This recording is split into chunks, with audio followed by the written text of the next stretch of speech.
My dear friends, masters and gods, a very good evening to all. Mahavatar TV warmly welcomes you to the 21 days free holistic wellness program. It's batch 26 and day 1. Before commencing the session, I would like to say pranams to you all, our Guruji Ranganath sir, our Grandmaster Maharshi Patriji, our Great Grandmaster Mahavatar Babaji, and to all the Great Grandmasters and to the universe. So let me start by brief introduction about this program. So it is a comprehensive 21 days program which runs from October 3rd, so that is from today, to November 3rd from today to November 26th, 2025. It includes meditation practice, spiritual wisdom, and holistic lifestyle techniques. So this program lasts for 1 hour daily. So that is from 9 p.m. to 10 p.m. today daily. For the first 30 minutes, our masters will focus on spiritual wisdom. Then there is a brief segment for question and answers and sharing of experience. Then followed by 30 minutes meditation practice. Every Friday, we focus on holistic lifestyle techniques, so that promotes our physical health and mental fitness. So it includes pranayama, mudras, and home remedies. So every Saturday, so there will be a special program or we just sharing of experiences we conduct. So on Sundays and public holidays will be observed as breaks for Zoom sessions. So we'll send Zoom link sessions each day, daily, twice, morning and evening.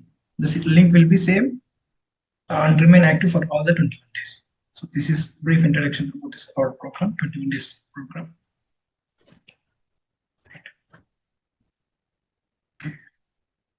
So today, masters, we'll see what are Shambhala principles. So for over many years, people have wondered about the existence of Shambhala. Many have tried to find it in mountains and deserts. So and even some rishis, yogis have claimed that they have discovered it. Right? Yet Shambhala remains to be a mysterious and fascinating world. So always it is beyond our human reach, right? So there was one Maharshi called Maharishi Amara. So he lived from year 1919 to 1982. So he has visited Shambhala many times. Astrally, he traveled astrally to Shambhala. During his visits, he gained he met various rulers there, various rishis there, various great personalities there. So with all the experiences, he wrote a book called Shambhala Principles. So today, Master Sir will be sharing the wisdom of Shambhala Principles with you all. Right. So he began his astral work journey from the age of 12 and continued until end of his life. So he personally saw the life there at Shambhala. So its extraordinary ways and its deep secrets. So, however, he did not reveal the secrets with us because they are bound by some certain disciplines and laws with the rishis. So when they are ready to reach to our level, it will come with time.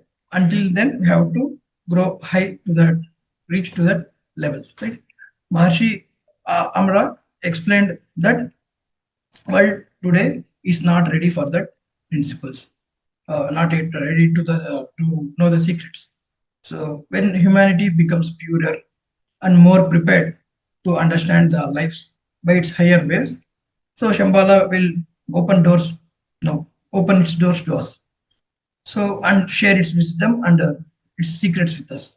Until then, we are advised to meditate regularly and prepare ourselves to reach that doors of the Shambhala. So in the near future, humanity will live in the world free from violence, corruption, and imperfections of the dark age. We will reach to a new age, and there will be a significant change from dark age to new age, and this change is called as Pralaya. So after that, we'll reach to the Satya Yuga. Then all the world becomes one, and it is Shambhala. So people in actual Shambhala, they do not age, they live eternally in the state of perfection. So the civilization has reached the highest level So both they reached a high in materially and spiritually also. So they are so advanced that they can draw energy directly from the sun. They can receive energy directly from the sun. They can travel in the spaceships. They can travel faster than light. So they have reached to that level. So by now, our planet, I mean, our Earth are not ready to that standards. So one day will come where the transition from dark age to new age happens. Then automatically the doors of Shambhala will be open for everyone, and Shambhala, we are in Shambhala one day. So this may sound unbelievable, but it was experienced. But it is true. The people of Shambhala have reached to a certain greatness. What might be the reason they have reached the highest grades? They have all the wisdom, they have all the divinity.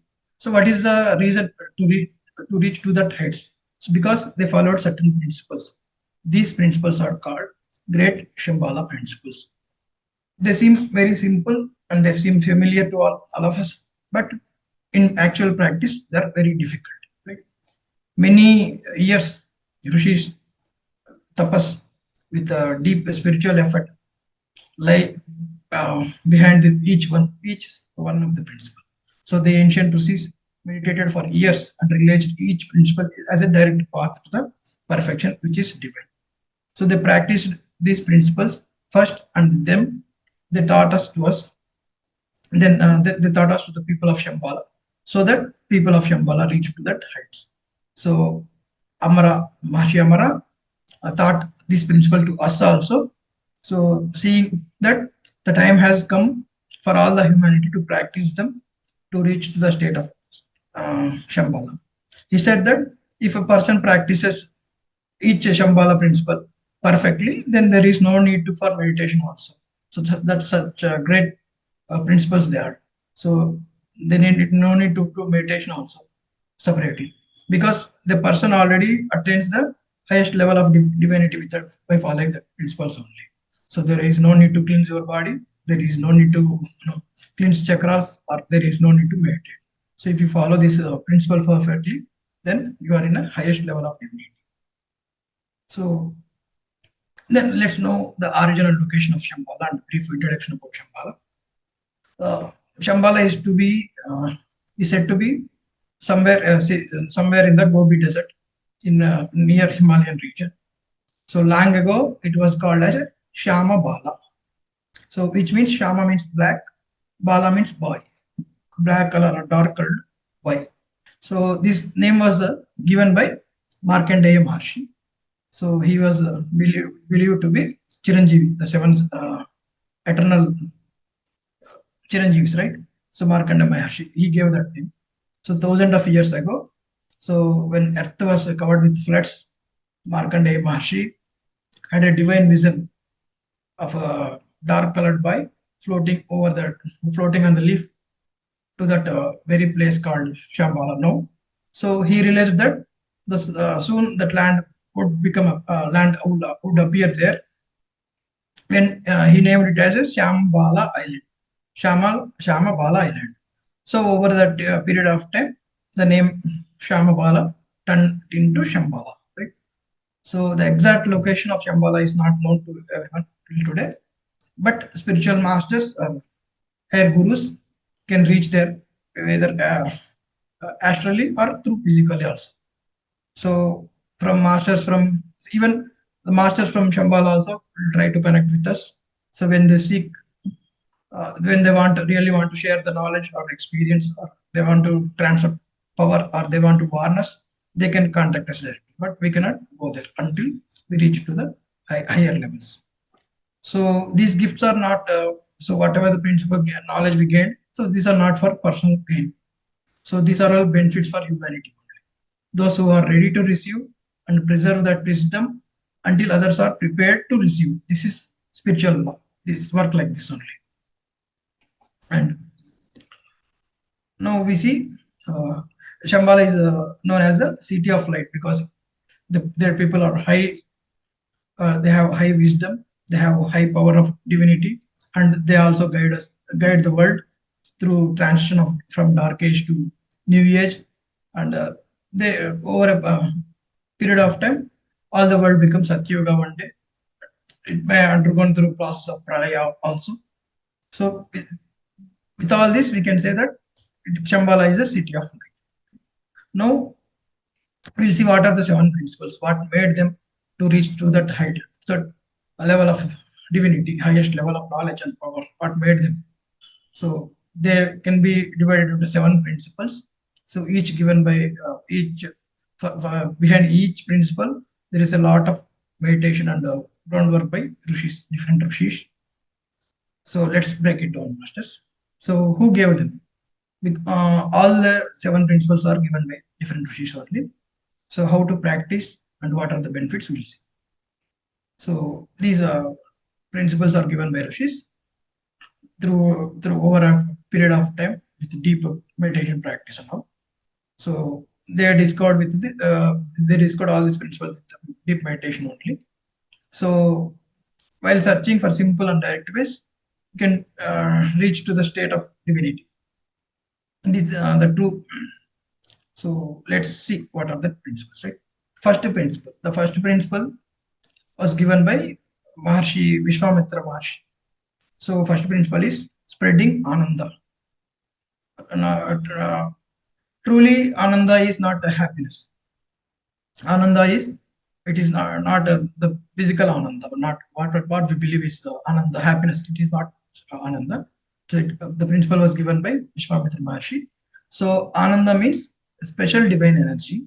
So it's not just a feeling of a physical happiness or bliss on our face, what we usually think. It's not that. So it is a Ananda means energy. This is energy is stored in our spiritual body, which is called as in our spiritual body. This energy is stored in Anandamaya kosha. There are different koshas, right? Annamaya kosha, Anandamaya kosha, Manamaya kosha, five koshas, right? So this Ananda energy is stored in Anandamaya kosha. We have what Vishwamitra Maharshi told that. So we are souls.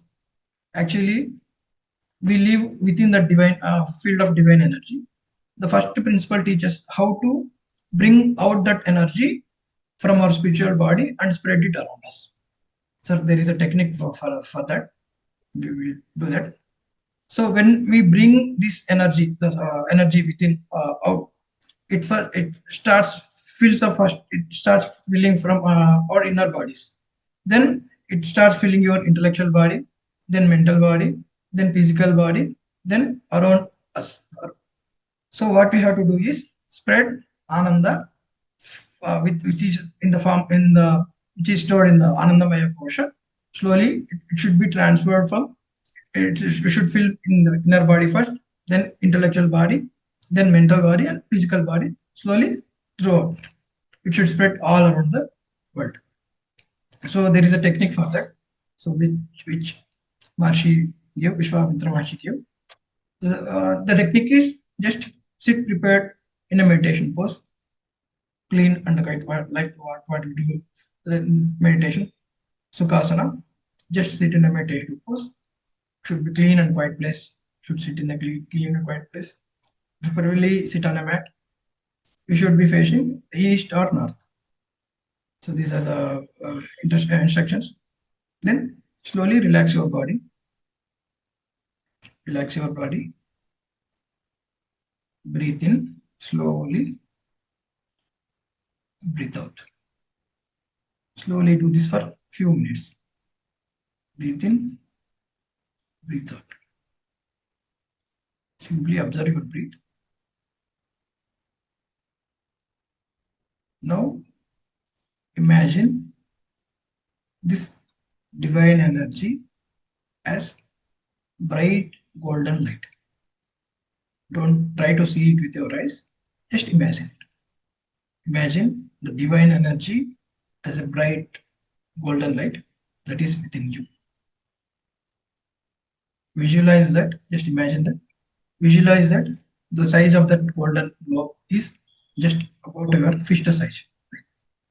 Your own fist size golden globe. So that is in the middle of your chest area, heart area, Anahata chakra. Imagine a golden light here.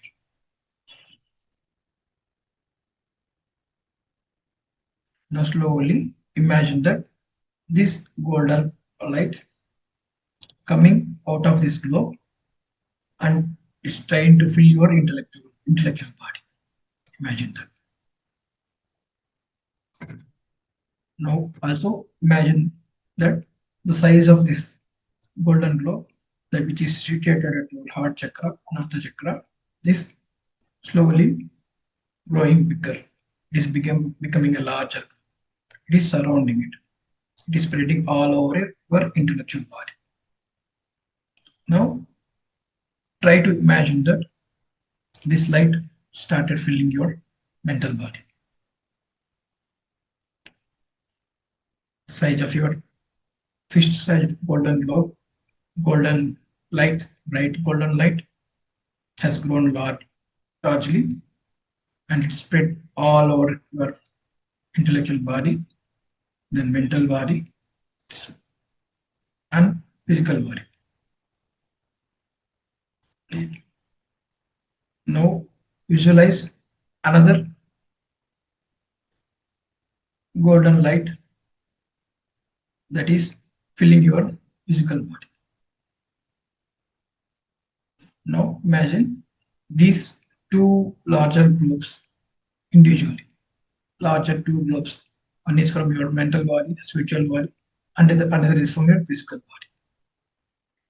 So when this golden light reaches your physical body, feel it deeply. So they both then they spread all around you. Experience this divine presence.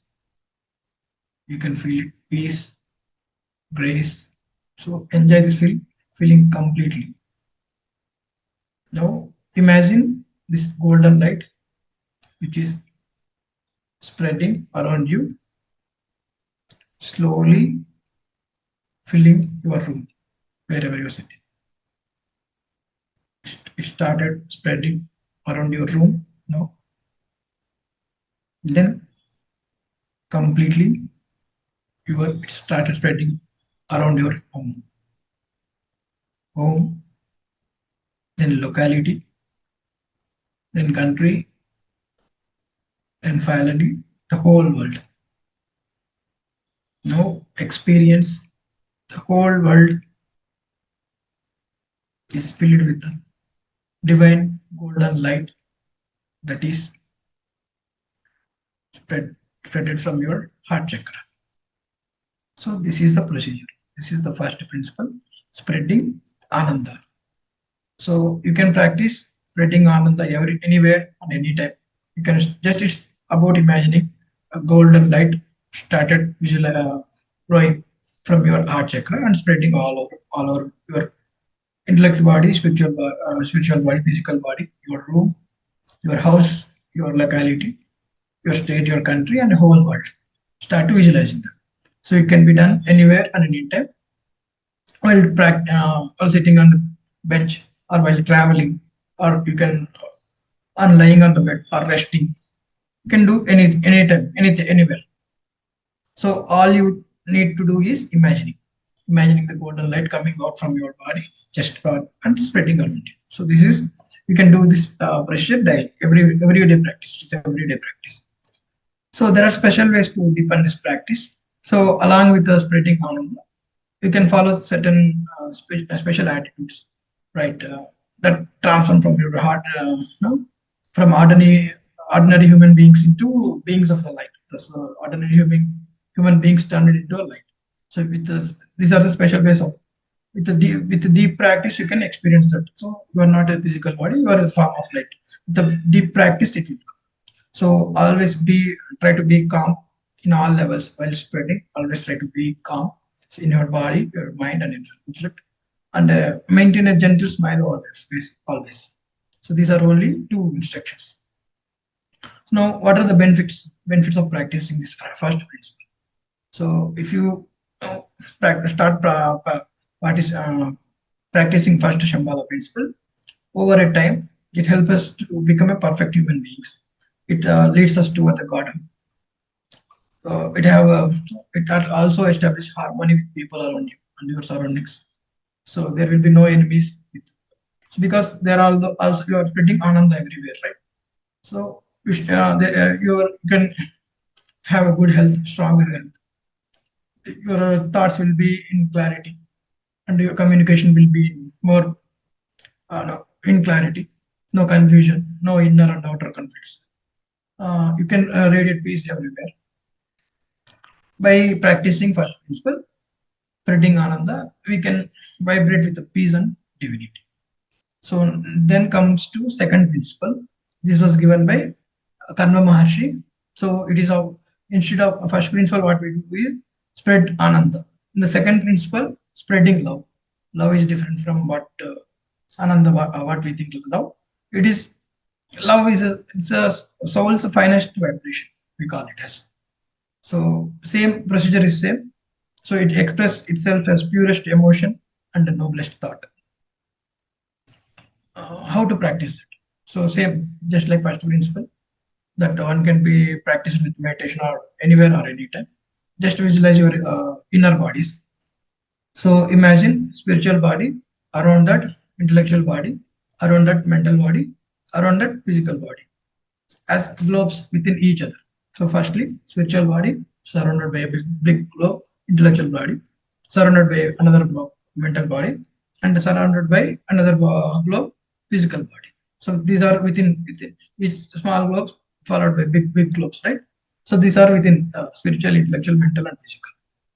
Try to visualize that. Then inside spiritual body, imagine your soul as a very bright white light instead of same thing like first principle only. This a tiny shining particle of divine energy. So now imagine love as if this very bright light. Instead of ananda, try to imagine love as this very bright light, white light, coming from your soul, heart area. Right? Let this fill with the white light filled with the light fill your spiritual body. Then it starts growing, and it also fills your intellectual body, and then growing mental and physical bodies one after the other. Finally, visualize this white light which started from your spiritual body, spreading outwards beyond your body into your surroundings, and then into your room, your home, your locality, and into the world, just as you do while practicing the first principle.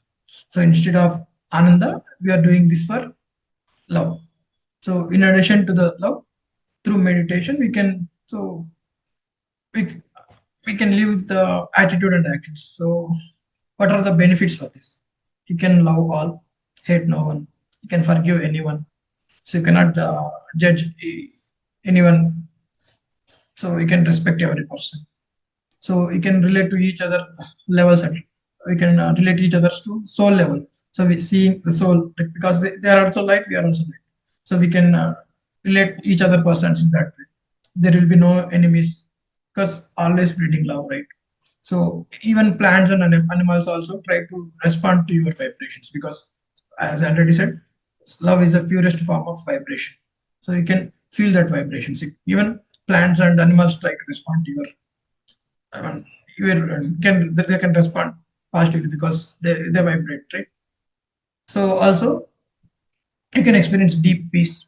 There will be good health anyways because it's a form of meditation. So these are all the additional benefits of practicing the second principle. The third one, so that principle is given by Agastya Maharshi. So it is experiencing the divine oneness in everyone and everything. Experience oneness in everyone and everything. So understanding this principle at the deepest level. So we, others, and everything in this creation are all the expressions of same consciousness, same Chaitanya. Whatever Chaitanya is there within you is there with others also. There are with all the creations of the universe also. So that oneness you have to bring into your mind. So this oneness can be first manifested. So itself as a space, galaxies, planets, earth, intellect, mind, bodies, and everything that exists. So this has to be manifested oneness, right? So it is all the one and the same consciousness in all the creatures created by God, whatever you call, right? So the whatever consciousness present in you is the same consciousness present in other being also, or entire world or whatever creation it is. So the divine, all the divine consciousness is same and one. So that oneness you have to feel. So this is given by Agastya Maharshi, the divine presence appearing in the countless forms. Because whatever physical thing we take, whatever the elements we have, the same element is found in another person also. So instead of physical, we can take as oneness. It is easy to understand that this way, that this truth intellectually, but not easy to experience it directly. To experience oneness, you should practice regularly, just like meditation only. So unless that, by practicing oneness, we can, there will be no difference between poor and intellectual and you can see because whatever consciousness present in you is the same consciousness present in other being also. So there will be no difference if you reach to that level. Aham Brahmasmi, right? So what are the techniques how to experience this oneness, divineness? So same like meditation, sit comfortably, facing preferably east or north. You can close your eyes and relax completely. So first you should imagine yourself as a light, which is very pure, very radiant and very white light. So start experiencing this light for a few minutes. Imagine yourself as a light, sit comfortably towards east or north, close your eyes completely, relax. Imagine yourself as a light. Starting, then imagine another person who is very known to you, maybe your relative or your family person. Imagine another person is very known to you, is also in the form of light. First start, imagine yourself as a light, pure, radiant, and then imagine another person who is very known to you, maybe your family member or any person known to you, as in the form of a light. The same white light, whatever you are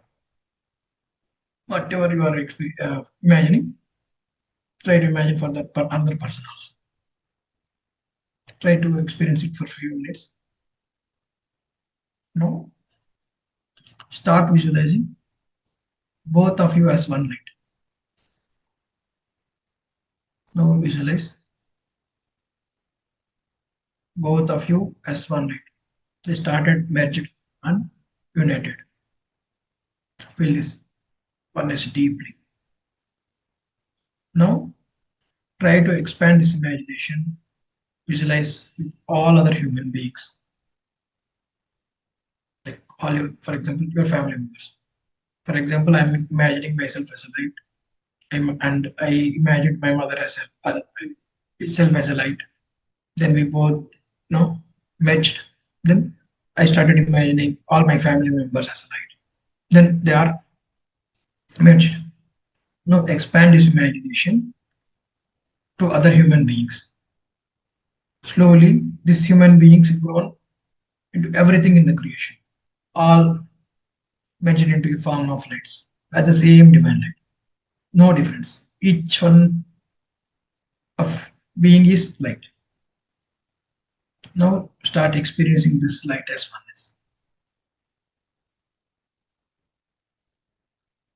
So you have to do this practice at least for 30 minutes.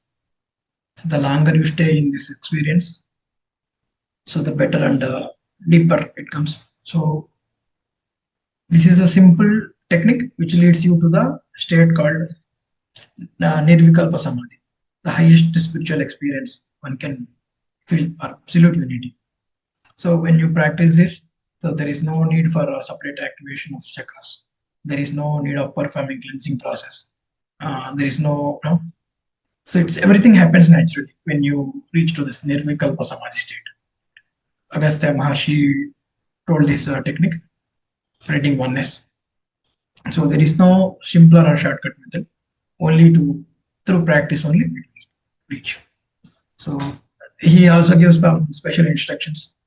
So while practicing oneness technique, so you should keep yourself and your surroundings beautiful. should keep your body clean and radiant. Keep your emotions and thoughts positive, and keep your home and environment neat and pure. Fill the entire world with positive vibrations. These are the special instructions given from Agastya Maharshi. So, while what are the benefits of practicing this third principle? So, if you anyway can reach to the Nirvikalpa Samadhi state, along with that, you can experience deep peace and inner stillness. You can see the expansions in the feelings and thoughts.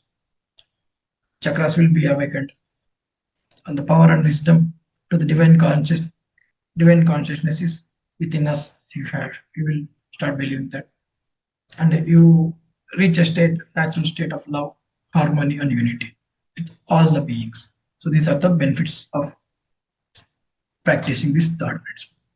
Now comes to the fourth principle. This was given by Markandeya Maharshi. So it is the practice of executive decisions in mind first and then physically. So this is seems to be a silly practice, but it works like that. So what I want to say is every thought is a force, right? Whatever you thought, it is a force.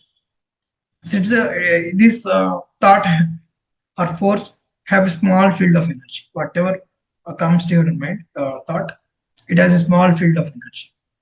So when we decide to do something, the decisions becomes a thought force, right? Thought process or thought force. So this thought force becomes stronger when we think about it continuously or repeatedly, speak about it or write it down. So, for example, my aim is to become a doctor. So it was just a thought came into our mind. Keep on repeating, thinking of the same thought. That small force become into a huge source of energy. So which will happen. So with the thought force is energized in a higher level, it helps us to carry out our decisions and with focus and determination. So focused energy always works effectively. So before beginning the day, you can mentally plan all the important tasks in list them clearly in your mind, note them in a diary or a notebook, and then begin to work. Right? When we work like this, we can find our purposes become clear, our actions become organized and effortless, and we can save our energy and avoid distractions also. So at the end of the day, when we review our list, we can see how much we have achieved. So this brings a satisfaction and self-confidence also. If they don't happen, no problem. Try to imagine that same thought process in the very next day. It will happen. It will happen because it will energize that thought force will become into energy with a huge energy that comes into actions, right? So it brings your self-confidence and satisfaction. Application. It can be applied in everywhere, every field, in your personal goals, daily works, or you can apply it to spirituality also. The principle can be applied everywhere. So what thinking about that, try to put it on paper. Keep on thinking about it. So that it comes into a positive thought, then energize. It will be energized, and it will happen one day. So that is the fourth principle. No special technique here is required. It's a simple daily procedure. You can do with meditation also. Meditate early in the morning. After meditation, then try to decide all and arrange all your spiritual and material activities for a day in the mind. Then whisper that decisions in your very softly. Then write down in your diary or notebook. Then after at night, before going to bed, check whether you have completed all the activities you have planned or not. If it happened, okay, no problem. Then try to do the same thing in the very next. It will happen for sure. So for this also special instructions by Markandeya Maharshi. Whenever you go to temple, what happens is you slightly look into the face, then feet of the idol, right? So that is the right procedure. Because when you visit a temple and look at the idol, first admire its beauty, right? What a beautiful idol it is. Then after that, look at the feet of the idol. then don't look back to the face. Leave immediately. First face, then feet of the idol, then leave immediately. Because when you start looking at the feet first, then face again, the energy keeps on transferring there itself. That energy won't be transferred to you. So all the energy lies within the feet only. So that is the reason why we touch the feet of gurus or great persons, because there is energy transfer from feet to, right. So if you look at the feet, then if you look back again to the face, the energy will be transferred there itself. No energy receiving. So this was a special instruction given by Markandeya Maharshi. So when we receive divine energies from the feet of the idol, you can simply bow down there, you can receive the energy and then return. So the energy transfer will happen. Right. What are the benefits of this practicing this fourth principle? So it will bring you clarity. It will make you disciplined. It will focus on all the actions. It will thought power and willpower will be maximized. It also increases content levels and efficiency will be, improved. It also helps to integrate the spiritual and material life, because all the things are you are writing on paper, right? So it can integrate material and spiritual lives also. It makes you mind steady, organized, and peaceful. The fifth principle was given by Vasishtha Maharshi. So it is the main for I mean its main purpose is to maintain secrecy before accomplishing a goal. I mean, if you have a goal, don't try to spread with your fellow beings. Try to maintain it as a secret. Here, secret means I don't mean to hide something, but not to talk too much about it, about or revealing your goals and all. So what happens is, if you keeps on talking too much about your goals, so there will be energy differences. So if you, because there all the fellow beings are not with the same energy levels, right? If you keeps on talking about your goals with them, so the whatever thought process you visualized will be disturbed. So no need to share with them. So maintain secrecy. It should be within you only. If they have same energy fields, you can, because group meditations there it will work. But for a goal it won't work. So when we constantly talk about our goals, so the energy field that is created around them becomes disturbed and weakened. So as a result, achieving goals become difficult, and sometimes you can even fail also. So try to maintain it as a secret. Secrecy should be maintained for accomplishing your goals. Because so we can take it example as a tree. So tree always grows silently, right? Won't make sound. Yet it will become strong, steady, and full of life, right?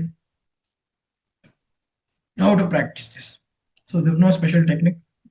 Adapt it to our daily life. So always have a goal. Don't try to share it with your fellow beings. Even mountains also don't make any noise, right? So what are the practical applications? Practical applications you can apply to anywhere. You can anything spiritual or mental thing, anything you can practice. Apply it. The sixth and last principle, sixth principle. So it was given by Pulasti Maharshi. It was the main goal is to unify the forces of body, mind, and intellect. What we think are, these are all different. Body is different, mind is different, and intellect is different. But according to Pulasti Maharshi, these are you have to, if you are not in order to reach your goal, all these forces should work unitedly, unify all these forces. For example, if I want to, if I want to grow spiritually, my mind says to meditate, but whereas my body says no, no need to meditate, go and eat and sleep. So if you unify all these forces, body force, mind force, and intellectual force, then only with this united power only it will work.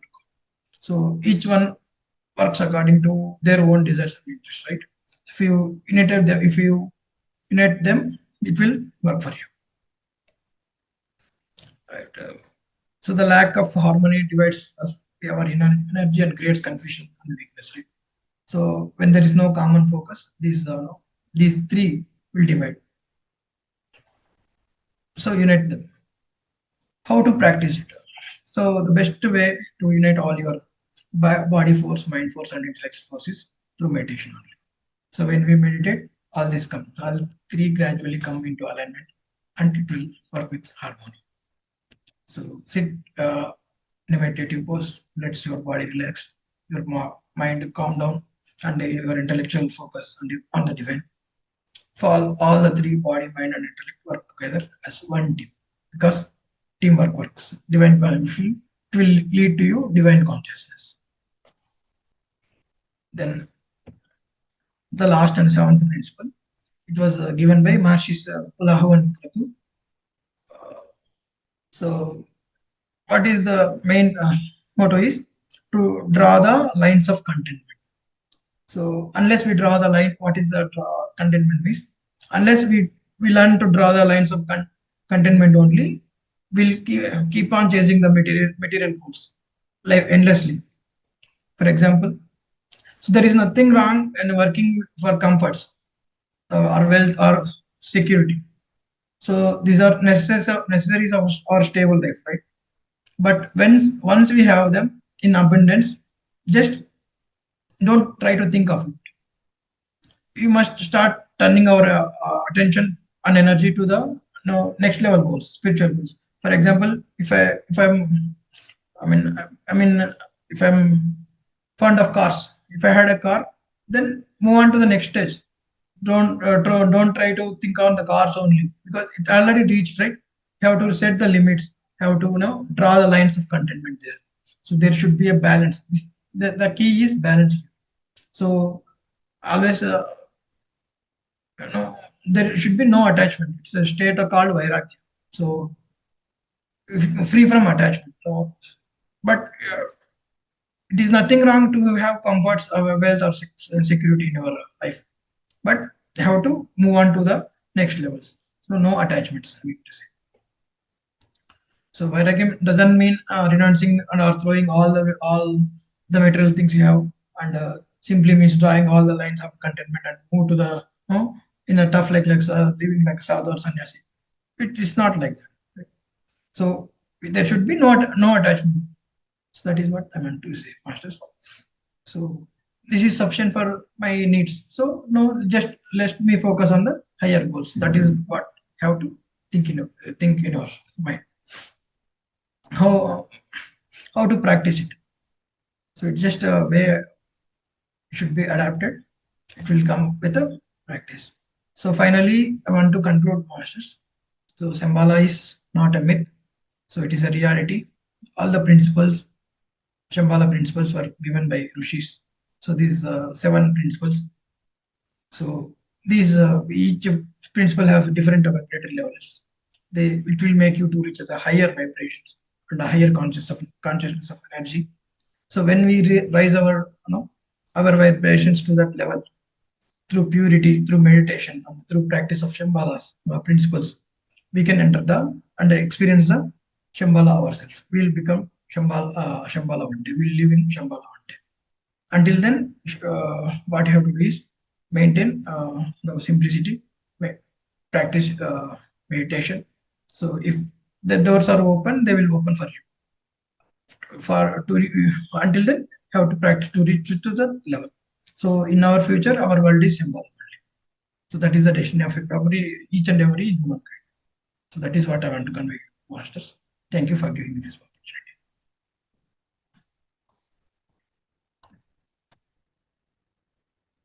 If you have any questions, you can ask.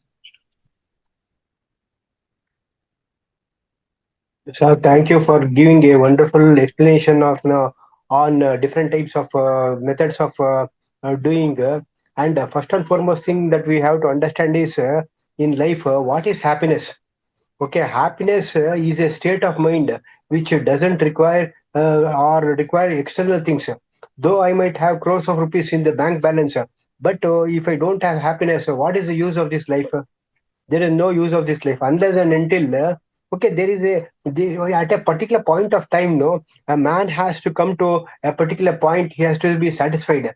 Okay, Yes. so if you are not satisfied in life, if you go on, see, today we might buy a car, tomorrow we might expect for anything. The needs goes on increasing every day. You will stuff your mind with more things in life.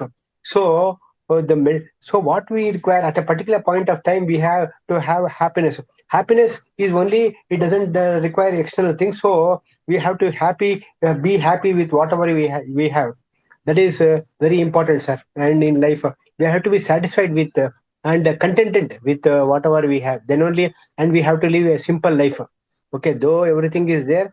Okay, and the by doing this meditation, no, by doing meditation after a span of 3 to 4 months after I joined this one this Mahavatar Foundation, I am able to see before what was my present state of mind. Now what is my present state of mind? I am in total bliss. Okay, everything whatever I see, no, I will view it with a different angle and perspective, and I am having happiness every day, whatever might be.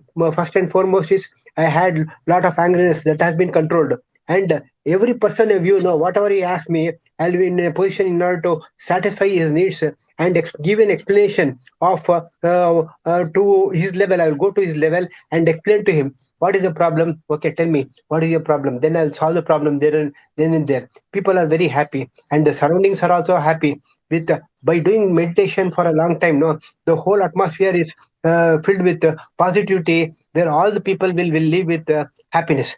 That is what I have achieved in this 6 months. There is a way to go, and we have to be thankful for Dr. Patriji also, okay, and Swarnamba and Rangnath Guruji and everybody for giving us this opportunity. And many people in this entire world should be benefited by this.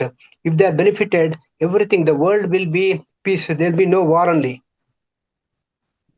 Nicely said. Yes, sir. Yes.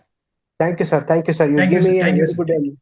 good this one. Even if recording is there, I'll just go through it again and again.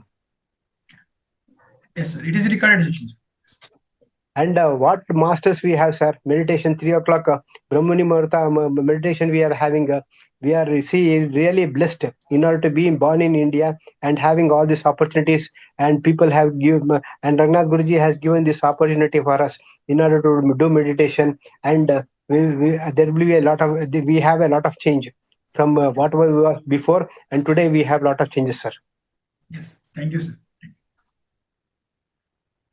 So, Master, sir, let's go for meditation. Sit comfortably in a sukhasana or any other comfortable position. Keep your spine straight, your chin parallel to the ground. Close your eyes. Slowly focus on your breath, masters. Inhale and exhale.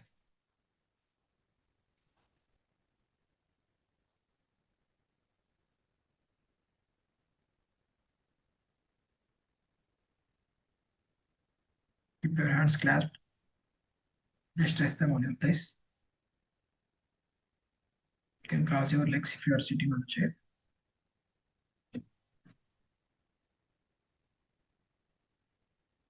Simply observe the natural rhythm of your breath, masters.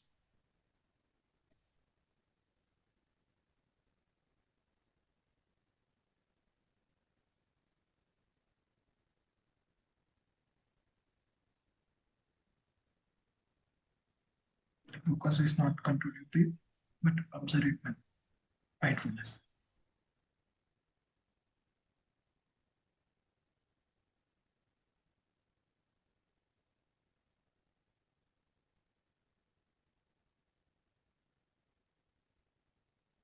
Forget any thoughts, feelings, just ignore them.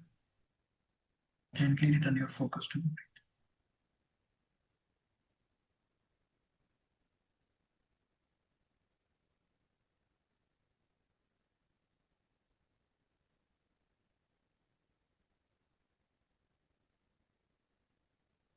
We'll be doing silent meditation, masters.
It's the last minute.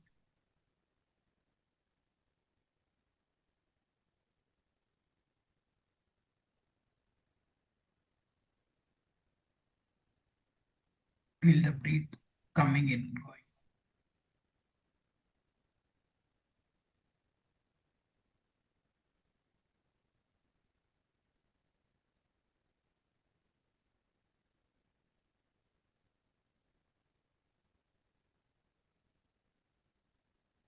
Let's bring attention back to the body consciousness.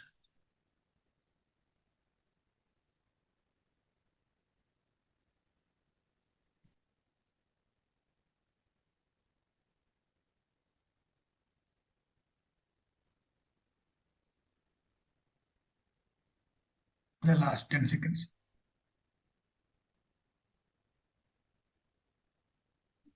5, 4, 3, 2, 1. Gently rub your hands together, generating warm and energy. When you are ready, place your palms over your eyes. Feel the energy, feel the calmness, feel the soothness. For five more seconds. 5, 4, 3, 2, 1. Whenever you are ready, gently open your eyes. Look at your palms. You can spread that energy all over head, your body.